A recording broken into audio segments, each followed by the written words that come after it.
ఆత్మీయ బంధుమిత్రులకు నమస్సుమాంజలులు.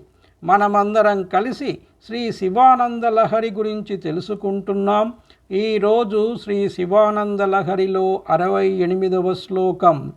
శుక్లాంబరధరం విష్ణుం శశివర్ణం చతుర్భుజం ప్రసన్నవదనం ధ్యాయేత్ సర్వవిఘ్నోపశాంతయే. శ్రీ శివానంద లహరి 68వ శ్లోకం. అమితముదమృతం ముహుం దుర్దహంతీం అమితముదమృతం ముహుర్దుహంతీం విమలభవత్పదఘోష్టమావసంతీం సదయ పశుపతే సుపుణ్యపాకాం మనుపరిపాలయ భక్తిధేనుమేకాం. శ్లోకం మరొకసారి.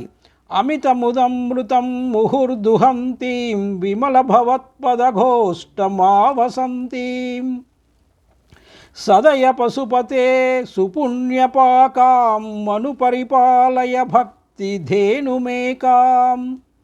శ్లోకం మరొకసారి. అమితముదమృతం ముహుర్దుహంతీం విమలభవత్పదఘోష్టమావసంతీం సదయ పశుపతే సుపుణ్యపాకాం మనుపరిపాలయ భక్తిధేనుమేకాం.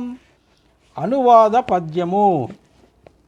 అమితానందపు పాలు మాటికి నిధియంజాల వీలైనదై అమలంబౌ భవధంగ్రి ఘోష్టమును వాసార్థముగనున్నదై అమలంబౌ సుకృతార్థమైన తగునాదౌ భక్తి గోవున్ సదా స్థిమితం బొందగ బ్రోవుమా సుగుణమూర్తి కృత్తివాస ప్రభో.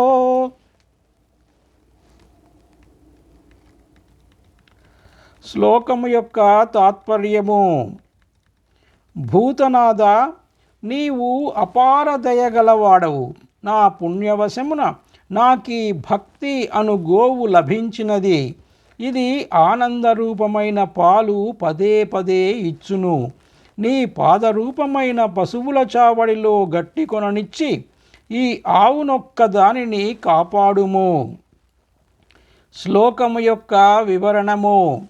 భగవత్పాదులు శివునితో ఉభయతారకంగా ఉండే ఒక చక్కని ఒప్పందం చేసుకుంటున్నారు. అపరిమితమైన ఆనందమనే స్వచ్ఛమైన పాలను మాటి మాటికి పితకడానికి వీలైనది అయిన భక్తి అనే గోవు తన దగ్గర ఉన్నదట. శివుని దగ్గర నిర్మలమైనటువంటి పవిత్రమైనటువంటి శివుని పాదమనే గోశాల అంటే పశువుల చావడి ఉన్నదట.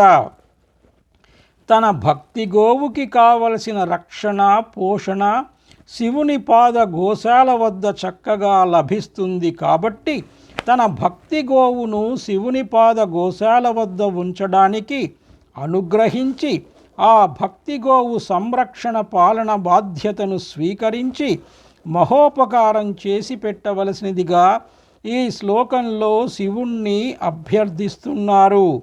అంటే తన భక్తి శివపరంగానే ఉండాలి, ఆ భక్తి శివునికి ఆనందాన్నిచ్చే విధంగానే ఉండాలి అని అర్థం.